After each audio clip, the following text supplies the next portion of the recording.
In this video, I'm going to show you how to purl backwards.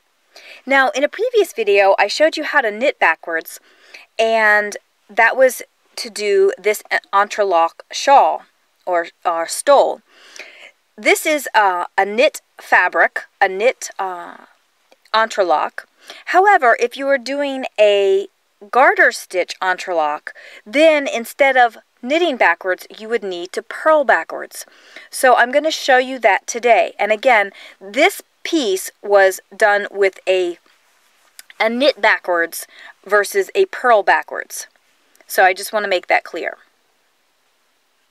And entrelac, again, is worked on just a few stitches, working back and forth. You're working across, actually, if we start over here, you're working across these stitches, and then you're working across these stitches, and so forth.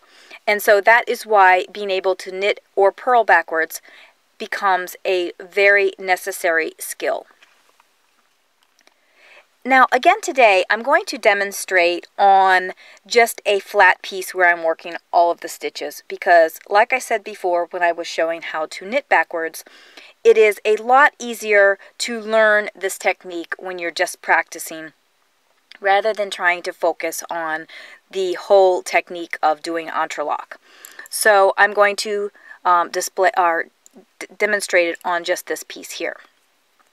So again, I am a thrower, so I will hold my yarn in my right hand. And when we talk about purling, you're always going to have the yarn in front. But when you purl on a regular stitch, you're putting the yarn in front of the needle, something like that. So let's say if we were actually purling these stitches, we would be going through the front of the stitch like this. But what we need to do is we need to reverse that.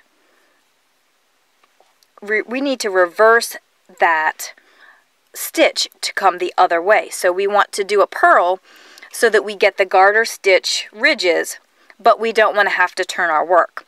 So what we are going to do is we're going to stick our needle through the back loop and from the back, and wrap the needle, and then take the needle through. Now this first stitch is always a little tricky for me. Again, you're going to kind of scoop the needle up, or scoop the stitch up with your needle, wrap it around, and then swoop the stitch through, or stitch the needle through. Pick it up, wrap it, and pull the stitch off. And just like being able to knit backwards, purling backwards does take practice. But I know that if you have the determination to learn this technique, you will definitely get the hang of it. And again, let me get that needle out, or that yarn out of the way. You're just going to come up behind the stitch, scoop that back leg, wrap the yarn, and take it through.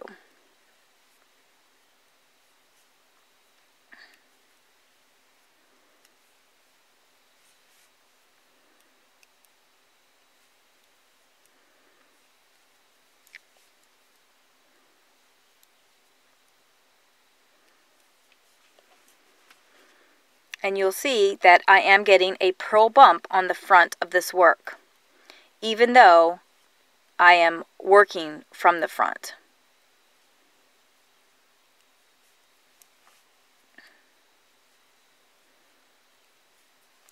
And again, it just takes practice, and you might find that I kind of hold that stitch a little bit on the needle while I'm taking it through the back, just to kind of keep it in place. You'll find what works for you.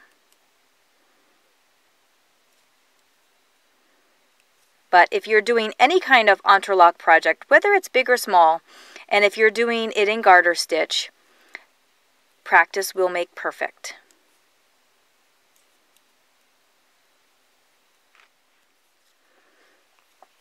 Now I quickly just knit through that next row to get back over to this side so we can go through it again. And again, you're just going to scoop the stitch up, wrap it, and pull it through.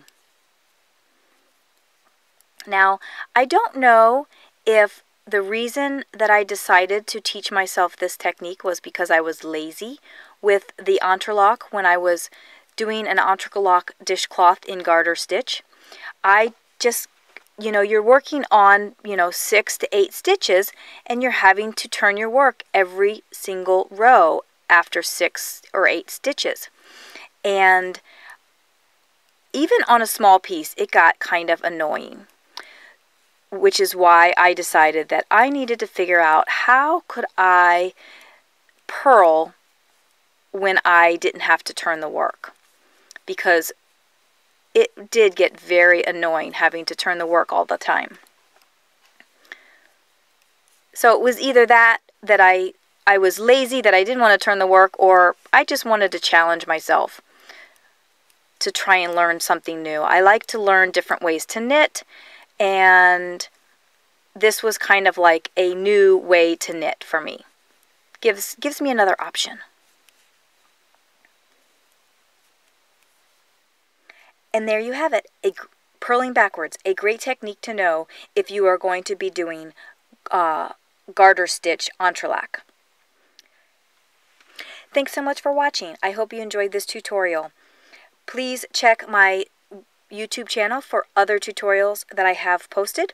And don't forget to check the tutorial for knitting backwards if you are going to be doing a stockinette entrelac piece. As always, thanks for joining me, and I hope you enjoyed the show. Please feel free to contact me with your comments or suggestions, as I am always trying to improve the show. You can find me on Ravelry, Instagram, and YouTube as Bloomingknitter. You can also find me on Plurk, Twitter, and Pinterest as Bloomingknitter, but I don't frequent those sites as often. I post show updates on Twitter and Facebook, and sometimes to Google Plus and Plurk.